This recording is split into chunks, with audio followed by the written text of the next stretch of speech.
The Honourable Adam Searle. Late last Friday, 21 August 2020, a report by the New South Wales Ombudsman was tabled in this House titled An Investigation into Actions Taken by SafeWork New South Wales Inspectors in Relation to Blue Mountain City Council Workplaces. The investigation was started following a complaint by Blue Mountain City Council in January 2018. Council alleged wrong administrative conduct by SafeWork when it took various compliance actions under the Work Health and Safety Act 2011 in relation to Council's asbestos management practices. In his tabling letter, the New South Wales Ombudsman Michael Barnes wrote, and I quote, "Workers, employees and the community rely on SafeWork to make enforcement decisions and actions that are based on professional expertise, evidence and relevant standards.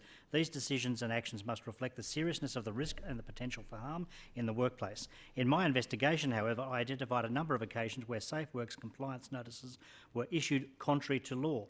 In particular, on a number of occasions, SafeWork inspectors issued notices without holding the reasonable belief that is required under the legislation. Instead, they issued the notices because they were directed to do so. The investigation also found some cases where the Council was required by SafeWork to take action that was not justified by legislative guidelines and relevant industry standards. SafeWork also failed to provide clear and documented evidence as to why other standards were being applied.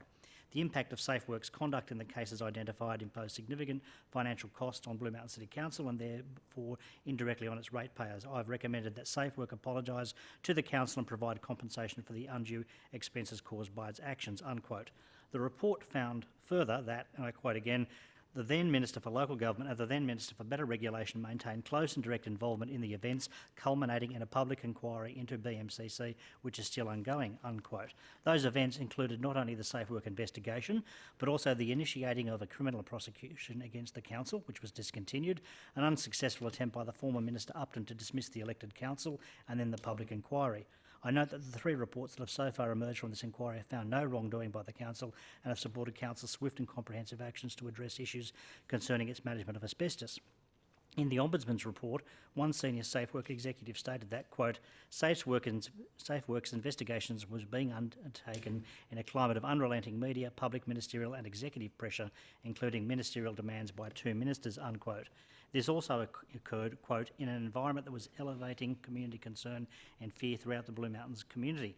At the same time, the local council was being threatened with dismissal based largely, quote, brackets, and I believe mistakenly, bracket, on our compliance notices, unquote. The actions of SafeWork, the unsuccessful attempt by Minister Upton to suspend the elected council and the current public inquiry, each the result of clear and active interventions by the two Liberal Party ministers, have been shown by this Ombudsman's report to have had absolutely no basis. One of the SafeWork inspectors spoke of, quote, direct contact from the minister, unquote, with the BMCC matter leading to, quote, many sleepless nights of worry, suffering stress levels far above the normal and an ongoing effect on personal behaviours and family life, unquote. It's a matter of record that these events have had many negative impacts on the lives and careers of a number of persons working at both SafeWork and Blue Mountain City Council. Although written in careful language, in substance the report of the Ombudsman has found that Minister Keane and former Local Government Minister Upton created an environment where SafeWork acted unlawfully and inappropriately in exercising its significant powers. The circumstances indicate that this was done to provide a basis for sacking the Labor-led council. The Ombudsman has asked that there be an apology to council, that its costs be paid and the notices withdrawn by SafeWork.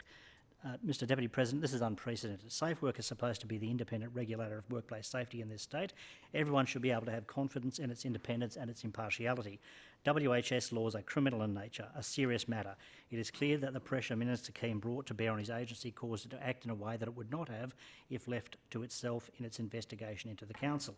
He caused it to act in a way that was both partial and unlawful. This requires closer examination. This is like the police minister creating an environment that causes the police to act unlawfully and inappropriately in discharging their duties in an investigation. The community would rightly react in horror at such conduct and demand the removal of a minister found to have acted in this way.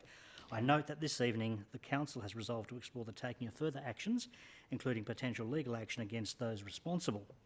I know that the Mayor has indicated that all those who contributed to bringing about these results should consider their position and resign. Mr Deputy President, I do not think we've heard the last of this matter. Tomorrow, if time permits, the House will consider a call for papers on this issue.